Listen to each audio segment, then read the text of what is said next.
It's another interesting edition of the CEO, and with those as a guest today is one into many parts.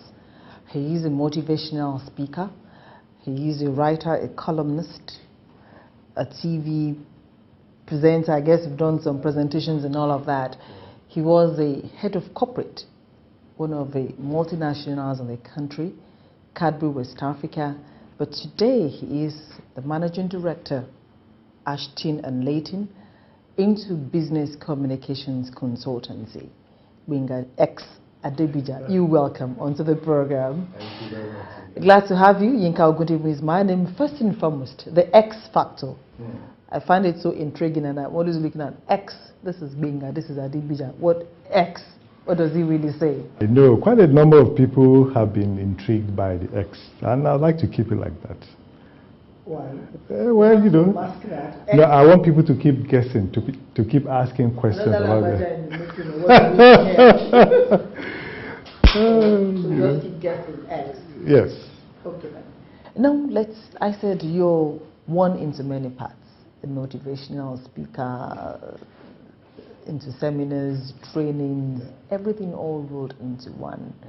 How did you come about all of that? Because I know you were into sciences. Yes, true. But you know, it's interesting how my career has sort of evolved over time. Even when I was in primary, secondary school, I was very much interested in science. And I actually wanted to become a doctor. But I found out two things about myself. One, I still am a very squeamish person. I can't stand the sight of blood and all those kind of gory things. And also, I found that I couldn't bear the sight of people suffering, especially children. And I didn't know what kind of doctor I would be if I was breaking down and crying at every sign of, you know, tragedy or stuff like that. So it was time for a career change, and so I opted instead to study microbiology, which I studied up to master's level. And then I joined Cadbury. And even from the various stages of the interviews, you know, they kept looking at me very strange, like, this guy is not cut out to be a scientist or something, you know, that you don't look the part. You don't look like someone who should be in the laboratory and, you know, mixing chemicals and everything. So they asked me if I was interested in a career in public relations, marketing, HR. So I said yes. I mean, because it was a very grueling, you know, phase of my career trying to get a job. I think we had to go through like 7 different stages. Oh yeah. And by that time, I was ready for any job, even if it was as a floor cleaner or whatever, because it was extremely tasking. No, I actually joined straight from school. Cadbury was the first and only place I have ever worked. Yeah. So they asked me if I was interested, you know, that I was more in the mold of, you know, someone who was more in upfront rather than at the background. So I said, okay, no problem. And so I started my career in corporate affairs at Cadbury.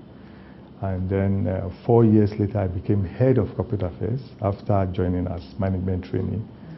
And that was it. For how many years were you at Cadbury? I worked for Cadbury for about 14 years. 14 fantastic years. I had a wonderful time at Cadbury. And what was the work experience there like? It was excellent, especially because I got to work with wonderful people who I learned from. Dr. Christopher Kolade, I mean, everyone knows Dr. Kolade. My immediate boss was Mr. Bumioni, another fantastic person, and so many others, my colleagues, and it was like a family at Cadbury, and I thoroughly enjoyed myself. So what informed your decision to exit Cadbury? Well, you know... it must have been, if you don't mind me asking, at what age do you leave Cadbury? Cadbury, a great multinational that would have been every young man's dream. True. You had risen to become the head of corporate affairs, and all of a sudden, we see Gbenga Adebija no longer with Cadbury. And you're like, what could have happened? Well, you know, life is a phase. You know, there's always another chapter, another phase of your life. And I had been giving it a lot of thought, especially because I was, at that time when I left Cadbury, I was about 39. And I was thinking, you know, the big 4-0 was coming up. So what next for my life? And, you know, I had defined certain targets for myself. One of which was to start up my own company.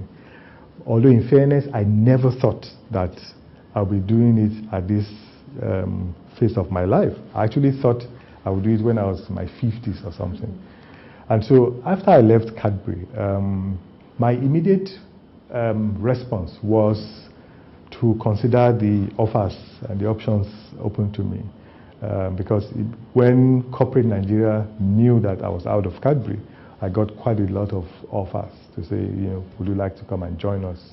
If you don't mind, so that means when you were even living in Cadbury, no set idea of what you were going to. So what informed that decision to leave Cadbury at that particular time? Well, when it was to say you had anything already cooked together? Okay, well, I would say that it was more to do with circumstances which had changed at that time.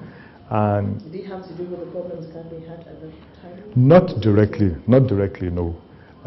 But things had changed. And I had to reconsider and review my options, what I had to do next in my career. And so I thought that the best possible option was to leave Cadbury and then, you know, pursue other career options. Like I said, I thought I was going to work somewhere else.